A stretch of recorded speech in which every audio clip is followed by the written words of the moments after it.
Hello everyone, welcome back to my channel. Thanks so much for being here today. It's golden hour. I don't think you can actually tell because I have my blinds closed. Noelle, why point it out if it's not even affecting the shot? Anyway, it's golden hour. My pug is snoring right behind me over there. And so if you hear, hold on. Of course he stops. Now that I've called attention to it, of course he stops now. But anyway, we've got a pug snoring, we've got fall weather, we've got golden hour, and we're here to talk about reading slumps, my friends. I'm currently in one. I'm currently in a reading slump. Even if everything I've been loving lately has been amazing, it's just the act of reading that I'm feeling very burnt out by. Of course, part of it feels a little bit like senioritis. Like, I know I'm so close to graduating, so I just don't want to read it all, even though I desperately need to. So I'm just going through a bit of a reading slump, and I wanted to kind of give you 3 of my favorite tips on how to get through a reading slump. But I'm also here to beg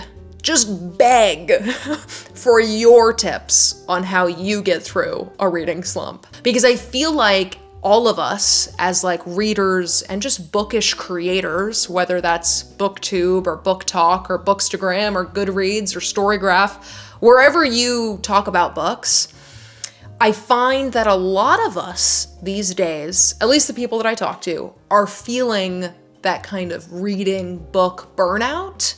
Because we're always thinking about the next book we have to get to, the next new release, the next genre, the next thing on our TBR. And that can, of course, create some reading burnout and can create just this type of pattern that makes it kind of impossible to take a break. And so my first tip, although this does not count in the actual tips, I have like 3 main tips, but this first thing I'll say is that if you have the time and the self-love, I always recommend stepping back and taking a break when you need one from reading. Because I have found, just like throughout my many years of reading, when I try to force my way through a reading slump, which is what I do all the time now, it just burns me out even more. It makes me feel like, okay, like I'm never gonna read enough. I'm never gonna read all the books that I want, so why do I even try? And it starts to become even more overwhelming. So if you have the time and the space in your own schedule, just give yourself a couple weeks off. The books will be here when you need them again. They're not going anywhere, and better to read when you're in a great place to absorb them rather than pushing through, if you have the time to do so. But this video is really for anyone who has reading deadlines, who's doing a readathon, who's in school and has like reading deadlines, as I was saying, a book club, a buddy read, or just generally loves to read and is just trying to get out of that slump. Here are my 3 best tips. But again, I don't know it all, and I'd love to know what you do to get through a reading slump. So, first one is either reorganize or romanticize your reading space. So the reorganize is kind of intuitive, right? Like for me specifically, I like to read in bed a lot of the time. But if I have like a load of laundry that needs to be put away, or like my nightstand is super cluttered, it's hard for me to feel like I can really sink in and enjoy because I see all of the things that I should be doing aside from reading. So I say reorganizing, that one we all kind of know, even though it's not fun. But the romanticizing is where I've had a lot of fun. When you can create a new space within your current space, it can feel like you've been reborn in the reading world.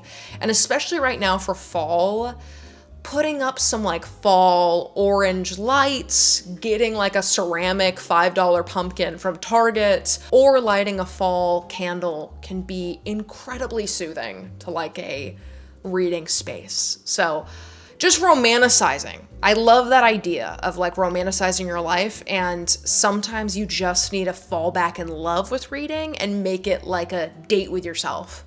We were like, I want to read this book I've been excited about, but I want to do it by candlelight.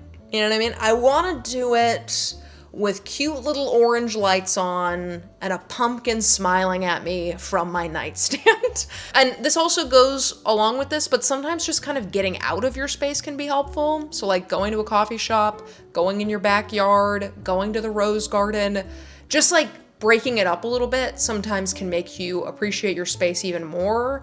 And just, you know, it just switches things up. So reorganize, romanticize, or relocate are the first 3 tips within the first tip. You know what I mean? That's the first tip. Okay.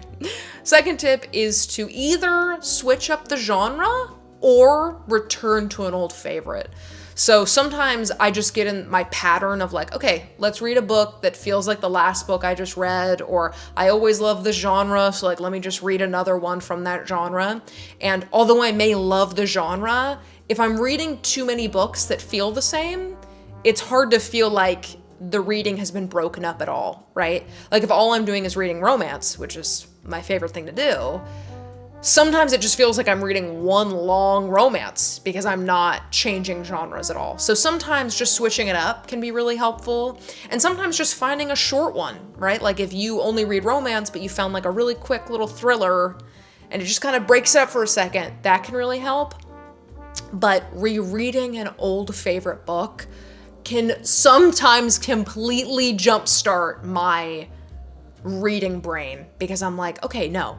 I'm reminded how much I love reading. I'm reminded how fun books can be, but it's also kind of a safe book to read because you know you love it. There's not going to be any new obstacles or any new characters. You already know everything that's going to happen. And sometimes you just need to like revisit some old friends in order to get excited about the next adventure you're going to go on. Wow, I sounded really cheesy right there, but I love reading and I love romanticizing reading. So that's my second tip. And then for my final tip, this one is another one where it's like kind of a 2-parter. You can either, if you've been just reading physical books over and over and over again and you need to switch it up, finding a good audiobook can be incredible. But if you've been listening to a lot of audiobooks, sometimes just returning back to just the book can also be very helpful. I have found this go both ways, where I love audiobooks. I love them. But sometimes I get so excited about so many of them that I'm like, okay, there are so many books I want to listen to that right now I just need to lay in bed with the book and just read. Like block out my day and just read. And sometimes that, like the ability to multitask with audiobooks sometimes can even feel burnout in and of itself, right? Because I'm like, okay, if I'm listening to this audiobook, I could be cleaning the house, I could be doing the dishes, I could be doing a puzzle. Like I kind of think of all the other things I could be doing. And sometimes when I just read the physical book, it can be so helpful. But that goes the other way. Sometimes I know I have a million things I have to get done at home that I could easily do while listening to an audiobook. And if it's a good audiobook, I feel like it gives me the space to get some stuff done around the house while also enjoying a really wonderful performance, a really good voice actor, really good character growth and building, and it can just be amazing. So I feel like that one goes both ways. If you've just been listening to audiobooks, try pausing and just reading for a second. And if you've only been reading, try finding a fun audiobook, a compelling audiobook, an audiobook that's won like an audiobook award. Just find a good narrator. And that's why I often like celebrity memoirs, because you're getting that like familiar voice telling you a story. Anyway, my friends, those are my 3 tips. The sun is setting, golden hour has found. It's dawn? No, it's dusk.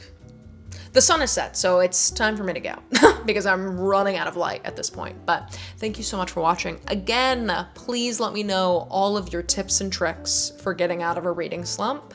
Let me know what you do. Let me know of any good audiobooks you could recommend. And yeah, thank you so much for watching this video. I hope you had fun, and I hope to see you in the next one. Bye!